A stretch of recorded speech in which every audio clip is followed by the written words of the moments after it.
Hello my dear family members, welcome back to my channel. ఈరోజు గుమ్మగుమ్మలాడే గుత్తి వంకాయ curry అయితే వండేస్తున్నానండి. చాలా ఈజీగా టేస్టీగా చాలా బాగుంటుందండి. వేరుశనగ గుళ్ళు, అలాగే కొంచెం నువ్వుపప్పు, కొద్దిగా జీడిపప్పు, ఒక 2 ఎండుమిర్చి కూడా తీసుకొని దోరగా వేయించి పెట్టుకున్నానండి.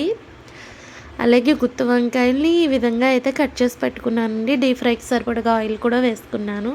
చేసి పెట్టుకున్న గుత్తి వంకాయలన్నీ కూడా వేసేసానండి ఆయిల్లోని. వేసుకున్న తర్వాత ఒక 10 నిమిషాల పాటు సిమ్లో పెట్టుకుని ఇలా వేయించుకోవాలండి.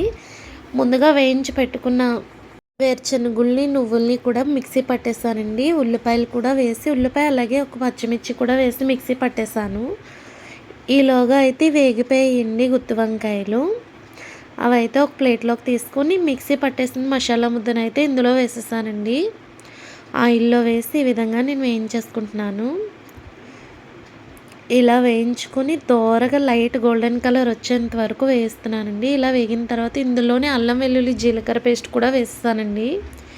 ఈ విధంగా వేసుకొని పచ్చివాసన పోయేంత వరకు వేయించుకొని ఇందులోనే చిటికెడు పసుపు, 1 స్పూన్ కారం, రుచికి సరిపడగా సాల్ట్ కూడా వేసి ఒకసారి కలిపేస్తున్నానండి. ఇలా కలిపిన తర్వాత ఒక గ్లాస్ వాటర్ అయితే వేస్తున్నాను ఫ్రెండ్స్. కర్రీ అయితే మాత్రం చాలా బాగుందండి. మీరు కూడా తప్పకుండా ట్రై చేయండి. వాటర్ వేసుకొని వాటర్ మరిగినప్పుడు ముందుగా వేయించి పెట్టుకున్న గుత్తి వంకాయలు కూడా ఇందులో వేసేస్తున్నానండి. ఇలా వేసుకొని ఒక 2 నిమిషాల పాటు సిమ్లో పెట్టి మూత పెట్టేస్తున్నానండి. చూడండి, గుమగుమలాడే గుత్తి వంకాయ కర్రీ అయితే రెడీ అయిపోయింది. వేడి అన్నంలో గుత్తి వంకాయ కర్రీ కలుపుకొని తింటే చాలా బాగుందండి. మా పతిగారు అయితే టేస్ట్ చేసి చాలా బాగుందని చెప్పారు.